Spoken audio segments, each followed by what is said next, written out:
Pag nagbibisikleta ka, anong gamit mo? Tsinelas o sapatos? Hi, ako nga po pala si Rogelio, isang negosyante nagbibisikleta na kumasa sa 100 Day Vlog Challenge. At sa video ito, may ituturo ko sa inyo na isang technique na natutunan ko para makaiwas ako sa mga pedal strike. Itong technique na to ay beneficial sa mga naka-flat pedals.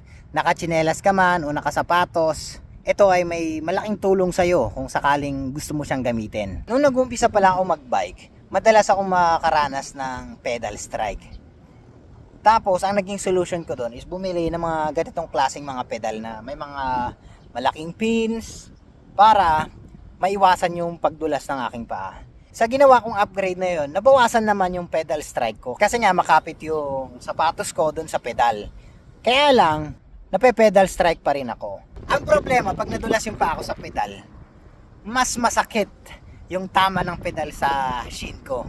Mas malalim yung sugat niya, mas malaki yung bukol, at mas matagal yung recovery time. Hanggang sa natutunan ko yung tamang foot positioning.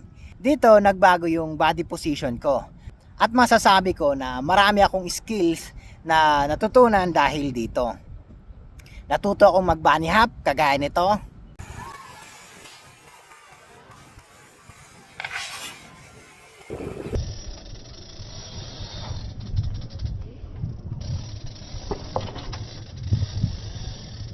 At mas na-enjoy ko yung paglalaro dito sa hagdan o dito sa bundok.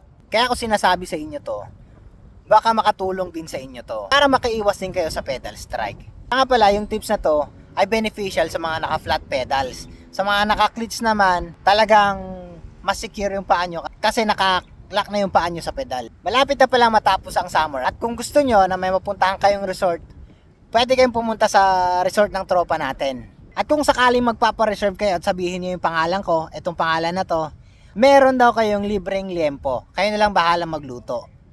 Sa mga resort na to, maluwag daw yung parking space. Kahit grupo kayo na pumunta at may kanya-kanya kayong sasakyan, meron kayong safe na paparkingan. At may iba't iba pa sila mga amenities sa loob na pwede nyong gamitin. Nakachinelas ako ngayon para maipakita sa inyo yung position ng paa ko. So makikita nyo, itong parte ng buto dito ay nakapwesto siya malapit dito sa gitna ng axle at saka nung gilid. So nandito lang siya sa parteng ito. So nakapwesto lang siya doon. Para yung paa ko talagang saklaw na saklaw niya itong pedal na yan. Para talagang matapakan mong ganyan. So ito nakapwesto doon. Bali ito yung axle nga pala, yung gitna ng pedal. Saka ito yung gilid. So dito ko siya pinepesto sa bandang gitna nila. So ayan, nakaganyan lang siya. Nagkakaroon ako ng pagkakataon na ma-heel down o toe down yung paa ko para makapag-bunny hop ako o kaya makababa ako sa mga hagdan o kaya sa downhill, sa mga downhill track. Pagkakataon ito, kahit nakachinelas ako, medyo makapit-kapit siya at hindi siya madudulas. Ang tamang foot positioning na ito na naibahagi ko sa inyo, mostly ang magbe-benefit nito yung mga naglalaro sa trail, yung madalas na nakatayo sa kanilang bike.